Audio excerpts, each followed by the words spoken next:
अस्सलाम वालेकुम, मैं असदुल्ला खान वजीर हूं। उम्मीद करते हैं आप तमाम अहबाब खैरियत से होंगे।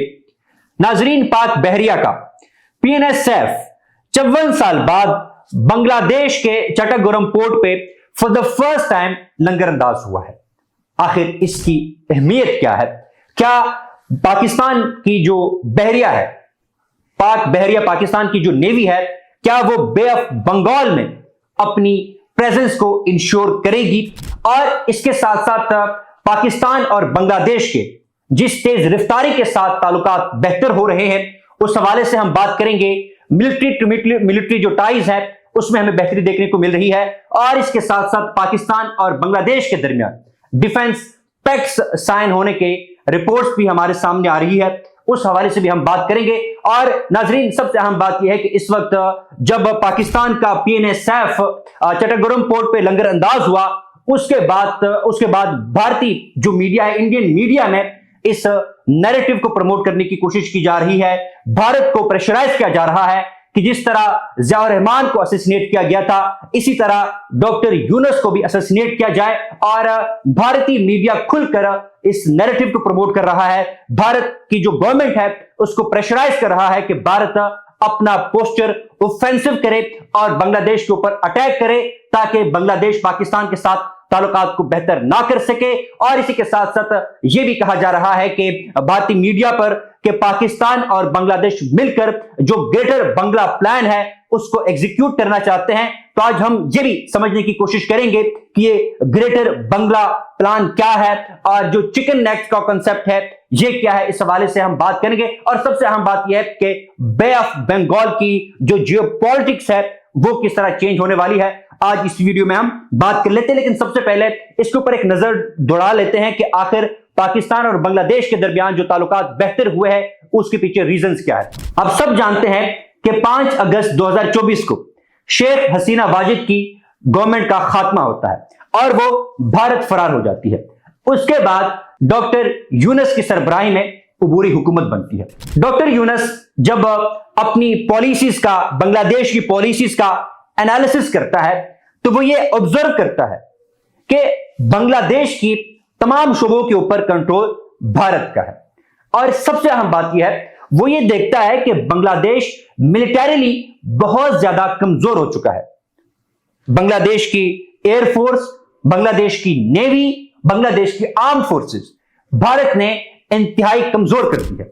और भारत का मकसद यह है कि बांग्लादेश को कमजोर रखकर बांग्लादेश को इन्फ्लुएंस किया जाए, बांग्लादेश के ऊपर अपना कंट्रोल जो है वो कंटिन्यू रखा जाए।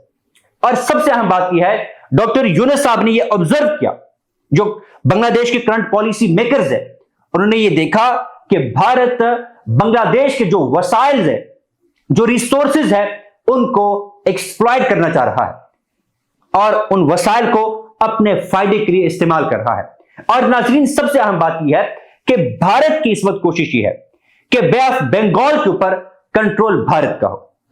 अंडमान और जो निकोबार आइलैंड्स हैं वहां पर मुकम्मल तौर पर भारत का कब्जा है और भारत ने इस बे ऑफ बंगाल को बहुत ज्यादा वेपनाइज किया हुआ है। नेवल प्रेजेंस है, बहरी जहाज भारत ने वहां पर डिप्लॉय किए हुए हैं। लिहाजा बांग्लादेश ने कहा कि भाई हमें तो चारों तरफ से भारत घेरने की कोशिश कर रहा है, ताकि फिर वो हमें डिक्टेट करे कि बांग्लादेश ने क्या करना है। लिहाजा तब उन्होंने सोचा कि भाई हमें बड़े लेवल पर पॉलिसी रिफॉर्म्स लाने की जरूरत है और बांग्लादेश की जो फॉरेन पॉलिसी है उसको डाइवर्सिफाई करने की जरूरत है। बांग्लादेश सिक्योरिटी के हवाले से अपने आप को इंडिपेंडेंट बनाएगा। बांग्लादेश कोशिश करेगा कि माजी में बांग्लादेश का जो सिक्योरिटी के हवाले से भारत के ऊपर इन्हिसार था उसको कम से कम किया जाए और अपने लिए नए एवेन्यूज को एक्सप्लोर किया जाए। लिहाजा बांग्लादेश की इस पॉलिसी शिफ्ट की वजह से हम देख रहे हैं कि पाकिस्तान के साथ बांग्लादेश के ताल्लुकात फॉर द फर्स्ट टाइम पिछले कई दहाइयों में बहुत ज्यादा बेहतर समत में जा रहे हैं। ना सिर्फ पाकिस्तान के साथ, तुर्की के साथ, चाइना के साथ, उन ममालिक के साथ जिनके साथ पाकिस्तान के भी बहुत अच्छे ताल्लुकात है, स्ट्रेटेजिक पार्टनरशिप है। लिहाजा फिर हमने देखा कि दिसंबर 2024 में यूएन जनरल असेंबली के साइडलाइन पर पाकिस्तान के वजीर आजम शहबाज शरीफ बांग्लादेश के चीफ एडवाइजर डॉक्टर यूनुस साहब से मुलाकात करते हैं और कहते हैं कि आए माजी में जो कुछ हुआ है उसको बुलाते हैं और एक नई समत में ताल्लुकात का तायुन करते हैं, तजारती लेवल पर अपनी कोऑपरेशन को बढ़ाते हैं, people to people connection, government to government जो रिलेशनशिप है उसको इंप्रूव करते हैं। एंड देन फिर हमने देखा कि जनवरी 2025 में बांग्लादेश के lieutenant general SM Kamrul Hasan Pakistan का दौरा करते हैं और पाकिस्तान के army chief field marshal Syed Hafiz Asim Munir साहब के साथ उनकी मुलाकात होती है। एंड फिर इसी अगले महीने यानी फरवरी 2025 में बांग्लादेश के naval chief admiral Mohammad Najmul Hasan sahab वो भी पाकिस्तान के दौरे पर आते हैं। और यह भी मैं आपको बताता चलूं कि इसी फरवरी 2025 में पाकिस्तान से 50,000 टन चावल का जो बहरी जहाज है वो पोर्ट कासिम से रवाना होता है और for the first time Chattogram port पहुंच जाता है। एंड देन अगस्त 2025 में इसहाक डार साहब बांग्लादेश का दौरा करते हैं, मुख्तलिफ एमओयू साइन होते हैं। एक बड़ी खबर आती है कि पाकिस्तान और बांग्लादेश ने जो डिप्लोमेट्स हैं और जो ऑफिशियल पासपोर्ट्स रखते हैं उनके लिए वीजा एग्जेम्पशन की पॉलिसी अपनाई है और दीगर मुआहदे भी साइन होते हैं। लिहाजा इन पाकिस्तान और बांग्लादेश के ताल्लुकात में हमें बेहतरी देखने को मिलती है। लेकिन इसी के साथ साथ जो सबसे अहम पॉइंट है जिसके ऊपर बात करने की जरूरत, जिसकी वजह से इंडिया में इस वक्त शोर मच रहा है, वो मिलिट्री टू मिलिट्री टॉक्स है।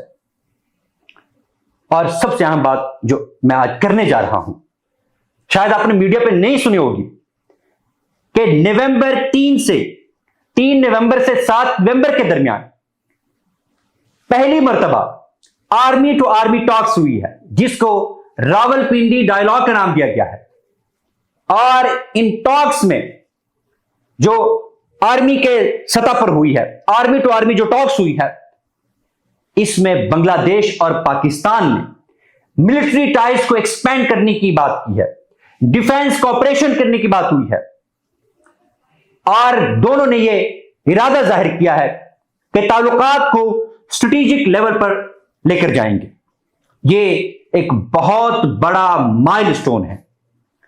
और नाजरीन, फिर आप देख रहे होंगे कि 8 नवंबर से 12 नवंबर के दरमियान पाकिस्तान के naval chief admiral Naveed Ashraf साहब, जिनका वसी तजुर्बा है, वो पीएनएसएफ के साथ बांग्लादेश रवाना होते हैं।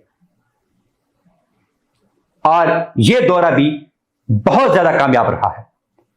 पाकिस्तान ने अपने भाई को, बांग्लादेश को, यह यकीन दिलाया है कि पाकिस्तान आर्म्ड फोर्सेस बांग्लादेश की जो सिक्योरिटी डॉक्ट्राइन है, स्ट्रेटेजिक जो पोस्चर है, उसको इंप्रूव करने की कोशिश करेगी।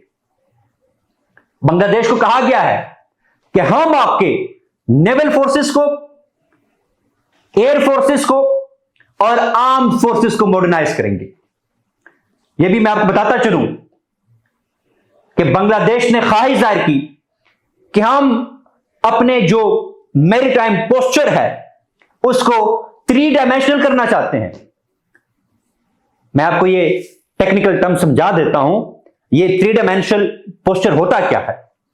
3 डायमेंशनल पोस्चर उसको कहा जाता है, मैरीटाइम फोर्स को उसको कहा जाता है कि जब आप मैरीटाइम, जो आपकी जो नेवी होती है, वो अंडर सी भी ऑपरेट कर सकती हो, यानी सबमरीन्स का भी मुकाबला कर सकती हो, सरफेस पे भी ऑपरेट कर सकती हो, जो बहरी जहाज होते हैं उनके साथ भी कॉम्बैट में एंगेज हो सकती हो, और इसके साथ साथ जो एयरक्राफ्ट आ रहे होते हैं, मुख्तलिफ हेलीकॉप्टर्स, मिसाइल्स, यानी एंटी जो मिसाइल्स है, उनको भी वो हिट कर सकती हो। उनके पास कैपेबिलिटी हो कि हवा में भी अपने टारगेट्स को वो हिट कर सकती हो। लिहाजा एयर, सरफेस और अंडर वाटर, इन तीनों डोमेन में अगर आपकी मैरीटाइम फोर्स ऑपरेट करती हो, हम उसको कहते हैं 3 डायमेंशनल मैरीटाइम फोर्स। और पाकिस्तान ने कहा कि भाईजान आपको घबराने की जरूरत नहीं है, हम आपको इस कैपेबल बनाएंगे।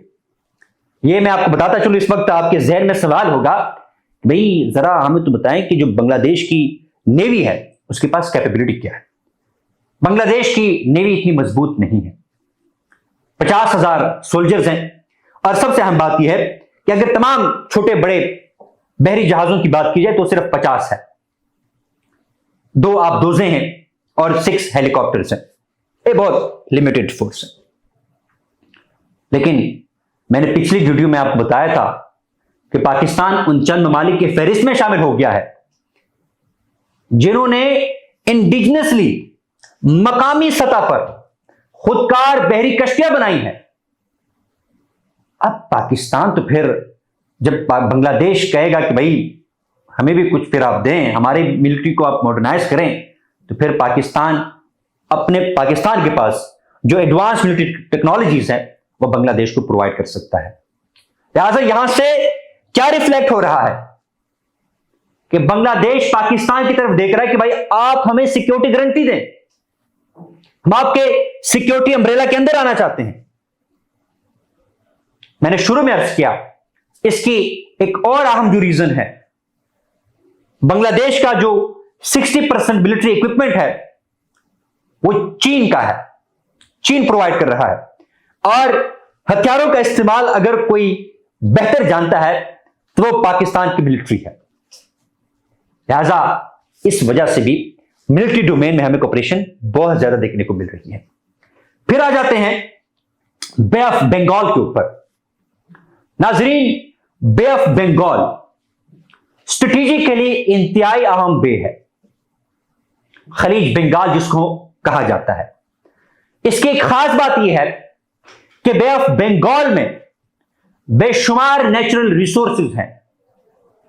एक अंदाजे के मुताबिक बांग्लादेश का एक आइलैंड है जहां पर तकरीबन 10 ट्रिलियन क्यूबिक फीट जो गैस है उसके जखायर जो है वो सर्वे में सामने आए हैं कि यहां पर ये पाए जाते हैं।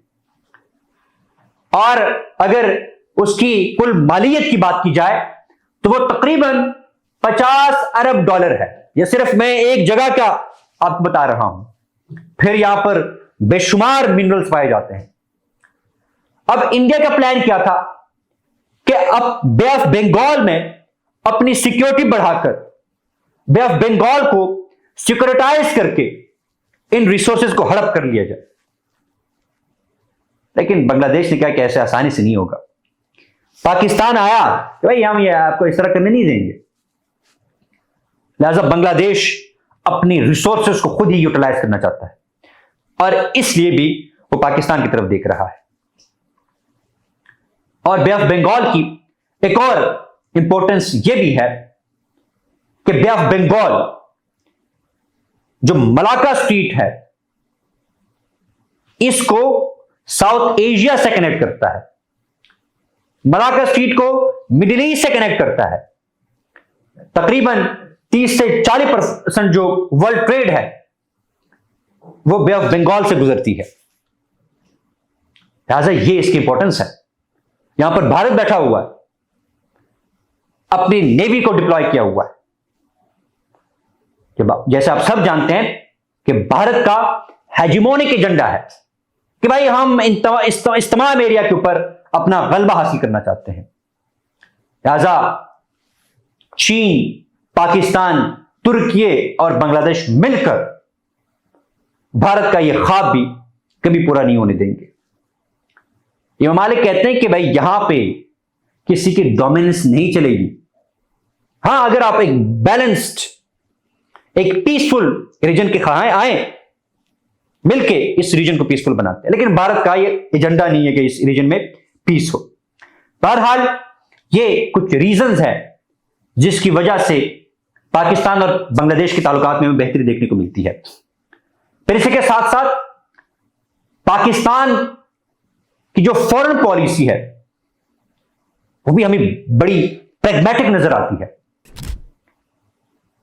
पाकिस्तान ने ये अब ये सोच लिया है कि बहुत हो गया है, हम सिर्फ वेस्ट ओनली नेवी नहीं है, हम इंडियन ओशन के ईस्ट पर भी जाना चाहते हैं, वहां पर भी अपने इन्फ्लुएंस को इंक्रीज करना चाहते हैं। इसलिए पाकिस्तान की जो फॉरेन पॉलिसी है, खासतौर पर नेवल डिप्लोमेसी में, वो हमें थोड़ी सी ईस्टवर्ड भी लग रही है। इंडियन ओशन में पाकिस्तान अपनी प्रेजेंस को इंक्रीज कर रहा है और होना भी चाहिए। मैं तो ये कहता हूं कि पाकिस्तान नेवी को मजीद मॉडर्नाइज करना चाहिए और इनकी पाकिस्तान नेवी को इंडियन ओशन में अपनी जो प्रेजेंस है उसको इंक्रीज करना चाहिए, क्योंकि इंडियन ओशन ही 21वीं सदी का जो ग्रेट पावर कंपटीशन है उसका तयन करेगा। रॉबर्ट कैपलन वो तो यहां तक कहता है कि इंडियन ओशन ही अगले सुपर पावर का तयन करेगा। अगर आपका इंडियन ओशन के ऊपर गलबा है, आप इस ओशन को डोमिनेट करते हैं, आपका बाकी सीज के ऊपर भी गलबा होगा और आप रूल करेंगे। वो ये कहते हैं कि 21वीं सदी की जो जियोपॉलिटिक्स है उसको इंडियन ओशन ही शेप करे। लिहाजा इसलिए पाकिस्तान की बड़ी प्रैग्मेटिक ये अप्रोच है। अब आ जाते हैं कि कहा जा रहा है कि जी इंडिया मीडिया में इस नैरेटिव को प्रमोट करने की कोशिश की जा रही है। अगर आप इंडियन मीडिया को उठा के देखें, गवर्नमेंट को प्रेशराइज किया जा रहा है कि इंडिया को चाहिए कि अपने पोस्चर को ऑफेंसिव बनाए।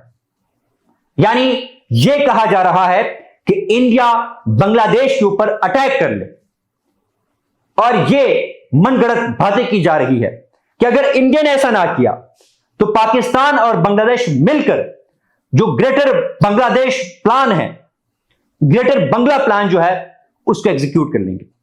अब आप सोच रहे हैं कि भाई ये ग्रेटर बंगला जो प्लान है ये क्या है? दरअसल में ये उस कॉन्सेप्ट को कहा जाता है कि बांग्लादेश नॉर्थ ईस्ट इंडिया जो है उसके इलाकों को अपने साथ शामिल कर ले। इसको ग्रेटर बंगला प्लान कहा जाता है। लिहाजा ये सोच रहे हैं पाकिस्तान और बांग्लादेश मिलकर इस प्लान के ऊपर काम कर रहे हैं। यह भी कहा जा रहा है कि जो चिकन नेक है, चिकन नेक बेसिकली भारत और बांग्लादेश के जब कॉन्टेक्स्ट में देखते हैं तो ये एक कॉरिडोर है, सिलीगुड़ी कॉरिडोर इसको कहा जाता है। बहुत छोटा सा एक कॉरिडोर है, रास्ता है, जहां भारत ईस्टर्न जो इंडिया है उसके साथ बाकी इलाकों को कनेक्ट करता है। लिहाजा वो ये कह रहे हैं कि पाकिस्तान और बांग्लादेश मिलकर अगर इस कॉरिडोर को बंद कर दें